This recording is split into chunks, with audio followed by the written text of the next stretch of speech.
예, 안녕하세요. 9월 11일 수요일 한가위 명절 전날입니다. 신나게 시작하겠습니다. 다우지수 5일째 상승해서요. 79포인트 올랐고요. 사상 최고치 근방입니다. 나스닥은 3포인트 하락했어요. 무디가 신용등급 정크로 강등한 포드가 이제 급락을 했고요. 페이스북, 아마존 등이 비교적 많이 내렸고 신제품 발표한 애플 1% 이상 올랐습니다. 근데 제가 보기에는 여전히 반도체 지수가 상승을 겨냥하고 있습니다. 연중 최고점 갱신하고 있는 마이크론 테크놀로지 0.5% 이상 상승했습니다. 미 채권 수익률 어제 폭등한 것보다 오늘 더 많이 폭등했습니다. 결국 어제 오늘 이틀간 채권값이 폭락했다는 뜻인데 금융시장의 긍정적 현상이라고 저는 봅니다. 그동안 많이 올랐는 거 급격히 이익 실현한 것으로 봅니다. 50 bp 금리 인하 확률은 지금 물 건너간 것 같고요. 25 베이시스 포인트 인하할 확률이 지금 90%입니다. 달러 지수 98.25로 상승했고요. 원 환율 1191원선입니다.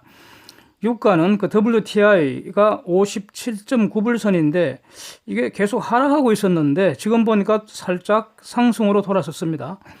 오펙 플러스가 감산 지속을 분명히 했고요. 또 감산 양을 늘릴 수도 있다. 또 이란이 지금 제재 중인데 자기들도 오펙에 동참해서 감산하겠답니다. 이렇게 발표를 했어요. 이러고 있지만 그리고 또 미국 원유 재고는 지금 계속 감소하고 있는 추세입니다. 그러나 미국 세일 석유 생산량이 지금 넘쳐나고 있습니다. 이게 저는 결정적 변수라고 봅니다. 여기에 더 나아가서 중공 경제가 분명히 슬로우 다운되고 있기 때문에 글로벌 원유 수요도 위축되는 이런 상황입니다. 그래서 기름값 오르기 힘들다 하는 저의 견해 이렇게 다시 정리하겠습니다. 데이터 정리합니다. 7월 미국 소비자 신용 예상보다 크게 증가해서 232억 불입니다. 원래 이 값은 월별 변동이 상당히 심한 편인데 비교적 지금 높은 수준의 입니다. 232억 불이. 중공 생산자 물가 4개월째 계속 내리고 있고요. 소비자 물가는 6개월째 급등하는 이런 상황 지속되고 있습니다. 연율 기준으로 8월 중공의 생산자 물가 0.8% 감소해서 최근 3년 내 최저치입니다. 소비자 물가 지수는 예상보다 높은 2.8% 지금 상승입니다. 돼지고기 값이 47% 폭등했다고 합니다. 7월 프랑스 산업 생산 0.3% 증가했고요. 이탈리아 산업 생산 0.7% 감소입니다. 그래서 유로존 중에서는 프랑스 경제가 상대적으로 양호하다는 사실이 계속 확인되고 있습니다. 독일과 이탈리아는 어려운 상황이고요. 7월 인도네시아 소매 판매 2.4% 증가입니다. 7월 영국 실업률 3.8%입니다. 미국의 레드북 소매 판매 지수 연율 6.4%인데 비교적 높은 수준 유지하고 있습니다. 그런데 오늘의 빅데이터는 7월의 JOLT 지수입니다. 노동부에서 발표하는 잡 오프닝, JO 잡 오프닝, 레이프 턴오버 이 지수입니다. 기업의 구직자 수 한국에서는 가령 채용 공고 숫자 이거하고 비슷한 개념입니다. 예상보다 적은 721만 개인데 4월 이후 이 값이 조금씩 감소하는 그런 상황입니다. 그런데 이 700만 개 이 수치 자체가 역사상 매우 높은 그런 수준인 점을 고려를 해야 합니다. 그래서 미국 고용시장 여전히 좋다 이렇게 평가할 수 있습니다. 쟁점 정리합니다. 한가위 연휴 잘 쉬고 나면요. 다음 주 패드 열리지 않습니까? 그 전에 ECB가 열립니다. 유로존의 ECB 유럽중앙은행 이게 9월에 금리 인하 및 추가 양적 완화 이거 있을 거다 계속 예고를 해왔고요. 지금도 이렇게 기대를 하고 있습니다. 그러면 다음 주에는 글로벌 양적 완화에 아주 중요한 한 주가 되는 거 아닙니까? 패드도 지금 25 bp가량 내릴 가능성이 매우 높죠. 그래서 그 다음에는 머누슨이 확인한 것인데 미중 무역협상 10월 회담을 앞두고 9월 중순에 워싱턴에서 미중 간의 차관급 실무회담 예정이 되어 있다고 합니다. 이걸 다 종합하면 결국 9월에는 협상 기대감이 시장에 우호적으로 작용할 가능성 높지 않을까요? 협상 전에는 항상 바람을 잡잖아요. 웃으면서 잘해보자. 이번에는 잘 될 거야. 항상 그러잖아요. 이렇게 해도 잘 될까 말까인데 잘 되기 힘들죠. 본질적으로 잘 되기 힘들다고 봅니다. 하여튼 어쨌든 그 9월 중에 이런 협상, 그러니까 10월 초까지는 이런 협상의 그 기대감이 시장 분위기를 좋게 만들 것 같고요.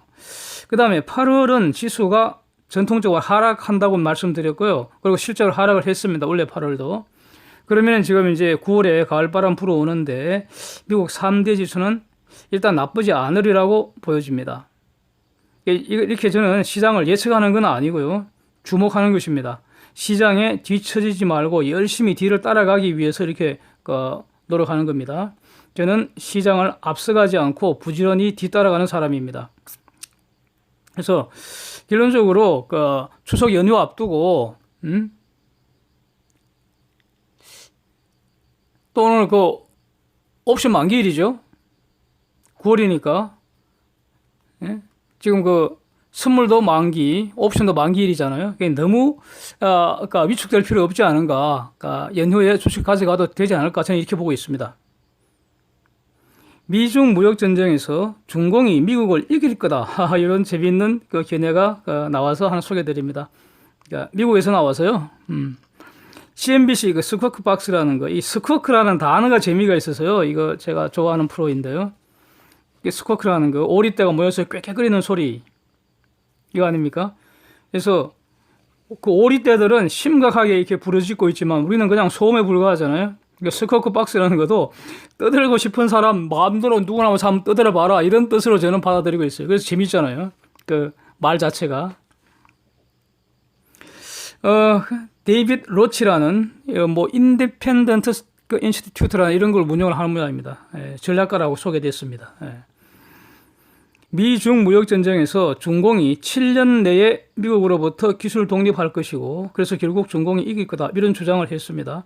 아무리 봐도 근거는 없는 것 같고요. 희망사항인 것 같고요. 그래서 재미있게 들었습니다. 저는 당연히 반대합니다. 사진 한번 보십시오. 버지니아 고속도로를 달리는 트럭. 아주 안정적입니다. 다임러 트럭, 토크 라바틱스 이 두 개 회사가 자율주행 트럭 실제 도로 주행 테스트 장면입니다. 사람이 운전 안 합니다. 이 자율주행 등급은요, 레벨 1부터 5까지 이렇게 분류가 되는데, 이번에 이 트럭 자율주행 테스트 한 거는 레벨 4 충족이 목표라고 합니다. 레벨 5가 모든 조건에서 완전한 자율주행이 가능한 수준입니다. 지금 요 자율주행 할 때는 옆에 운전사, 기사, 이런 분들 이렇게 앉아서 있었다고 합니다. 근데 레벨 5 하면은 아무도 없는 거죠. 한국의 현대차 자율주행 기술 수준, 제가 알기로는 레벨 3를 아직 충족 못하는 걸로 지금 알고 있습니다. 레벨 2하고 3 사이인 걸로 알고 있습니다. 예? 중공은 어떨까요?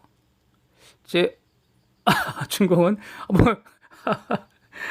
위에서 미중 무역 전쟁에서 중공이 이긴다고 주장하는 근거를 찾으라고 아마 기술 독립인 것 같아요. 중공이 미국 기술 지금 다 종속되어 있는데 7년 내에 독립한다는 겁니다. 그래서 중공이 이긴다는 그런 주장인 것 같은데 좋게 봐줘서. 근데 자율주행 기술 중공의 등급은 한국보다 낫지 않습니다. 지금 LG전자가요 어제 엄청 올랐습니다. 폭등을 했습니다. 그렇죠? 스카이라켓 이렇게 표현하는 게 딱 맞는 것 같아요. 그래서 왜 9일도 아니고 하필 10일 오늘 올랐을까요? 이렇게 한번 시작을 해보겠습니다. 한번 분석해 보겠습니다. 하루 사이에 새로운 것이 나왔을까요? 없습니다. 새로운 거 없다고 봅니다. LG전자는요, 가전사업하고 그 다음에 이 스마트폰 만드는 모바일 사업부하고 전장품 만드는 전장 사업부 이렇게 나누어지잖아요. 그게 중요한 비즈니스 모델입니다. 가전은 세계 1등, 이건 지금 자타가 다 인정하죠. 이거 확실한 것 같습니다. 삼성전자보다 훨씬 낫습니다. 그래서 이것은 앞으로도 잘 나가리라고 보여집니다. 이게 한때 백색 가전이라고 해서 사양산업인 줄 알았는데 사실은 그게 아니고 앞으로 IoT 핵심 적용 영역 중에 하나가 되잖아요. 그래서 계속 잘 나가리라고 봅니다. 전장 부분하고 모바일 두 개가 지금 문제입니다. 지금 적자이지 않습니까? 특히 그 스마트폰 만들어 파는 모바일 사업부 적자 이거 아주 심각한데 이게 너무나 많이 알려져 있죠. 근데 스마트폰 공장은 베트남으로 이제 100% 이전돼 갖고요. 가을부터 본격적으로 거기서 만들잖아요. 한국에서는 안 만듭니다. 그래서 비용은 확 줄어들 것 같습니다.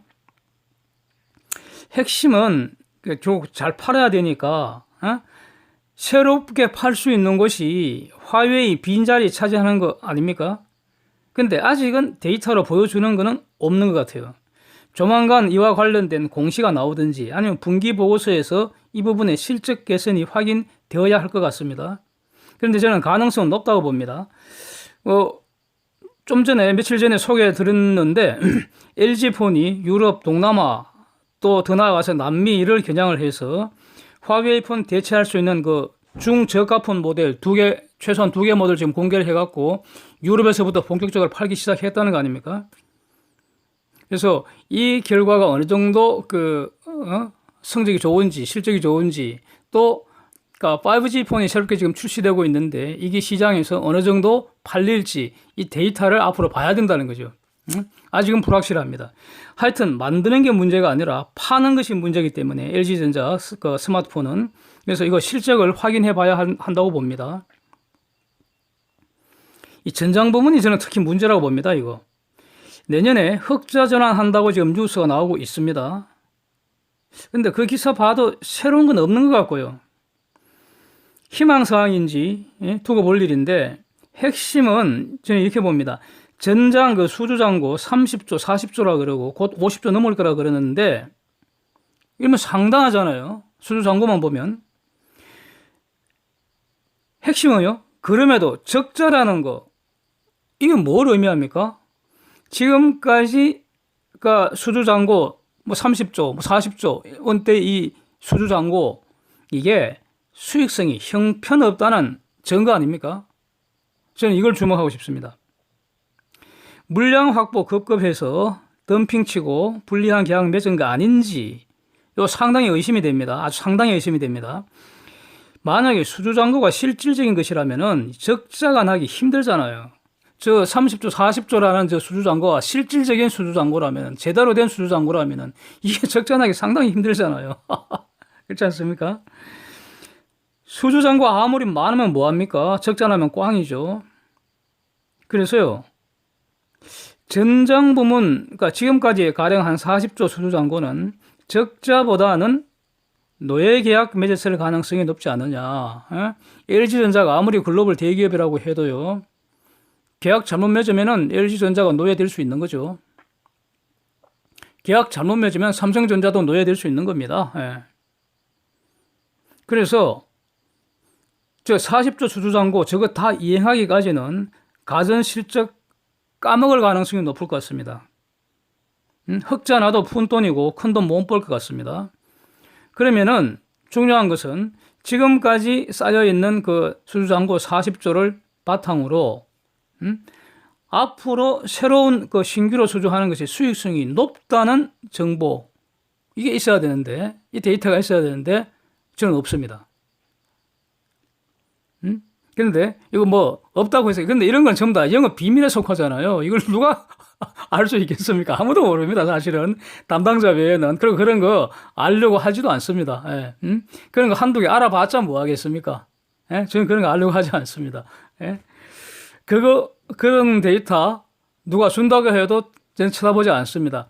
그거 없이 판단할 수 있어야 한다는 겁니다. 어쨌든 최근에 신규로 수주하는 그 수익성, 수익성 높은 새로운 그 수주 계약이 계속 생기느냐, 계속해서 발생하고 있느냐, 한두 번이 아니고요. 한두 번 해갖고 뭐합니까? 지속적으로 그게 일어나고 있느냐, 이게 안고인데, 그래서 오늘 그 주가 상승이 이 정보를 반영한 것인지, 이런 질문도 던질 수가 있습니다. 그런데 아니라고 봅니다. 아니라고 봅니다. 그래서 종합적으로 결론적으로 가전은 계속 좋겠지만 모바일은 적자 줄어들 가능성은 상당히 높고요. 왜냐하면 베트남으로 다 이전했기 때문에 일단은 인건비가 확 줄어들 거기 때문에 물론 뭐 이사 비용 같은 거 이런 거 이미 전번에 한번 다 털었잖아요. 다. 그래서 그 모바일 분야는 적자가 줄어들 가능성 상당히 높고 그다음에 흑자 전환 가능성도 저는 뭐 상대적으로 높다고 봅니다. 왜냐하면은 그 화웨이가 분명히 쪼그라들고 있기 때문에 특히 해외 부문부터 중공 본토는 당분간 힘들 테고요. 유럽을 시작으로 이런 아시아 이쪽으로 화웨이는 분명히 쪼그라들기 때문에 그 빈자리를 그러니까 LG전자가 치고 들어갈 가능성은 지금 여전히 열려 있는 거죠. 이것도 못하면 LG는 그 죽어야죠 뭐. 그래서 모바일 쪽은 가능성이 분명히 있다고 보는데 그러나 판매 실적을 확인돼야 하고요. 판매 실적 확인하는 방법은 기본적으로 수시로 나오는 그런 공시자료하고 그 분기 보고서입니다. 그게 가장 공식적인 거니까요. 그 다음에 문제는 전장입니다. 전장이라고 봅니다. 이게 그 LG전자 새로운 그런 숨겨진 폭탄이 될 가능성 있지 않을까. 이 폭탄 제거하는데 최소한 3, 4년 걸릴 수도 있을 것 같습니다. 이거. 그동안 새로운 전장 수주, 수익성 좋게 계속해서 신규 계약이 이어져야 하는데, 즉, 지금 그 전장 부분은 현재는 이 적자 구조가 확실하잖아요. 이 적자 구조가 확실한 근거는 딴 거 없습니다. 쟤들 그러니까 지금까지 특히 뭐 40조를 자랑하는 그 수주 잔고액이 수익성 높은 제대로 된 계약이 아니라는 겁니다. 물론, 그러니까 전장 부분의 생산비 낮추기 위해서 쥐어 짤 수 있겠죠. 근데 그거 해갖고 얼마나 개선하겠습니까? 근본적으로 수익성 좋은 그런 양질의 계약을 많이 해야 되는데, 그리고 앞으로 지속적으로 그걸 해줘야 되는데, 그 어떤 내용이 지금 보이질 않는다. 이런 뜻입니다. 현재 확실한 적자 구조를 향후에 불확실한 흑자 계약으로 대체할 수 있어야 LG전자의 이 전장 부분이 캐시카우가 될 수 있다. 이런 뜻입니다. 저는 이렇게 보고 있습니다. 예. 그래서, 그러니까 혹시 LG전자 혹시 갖고 계시거나 아니면 새로 진입을 검토하시는 분이 계시다면은 오늘 제가 말씀드린 거 참고가 되면은 좋겠습니다. 예. 오늘은 여기까지 하겠습니다. 편안하고 즐거운 명절 보내시기 바랍니다. 감사합니다.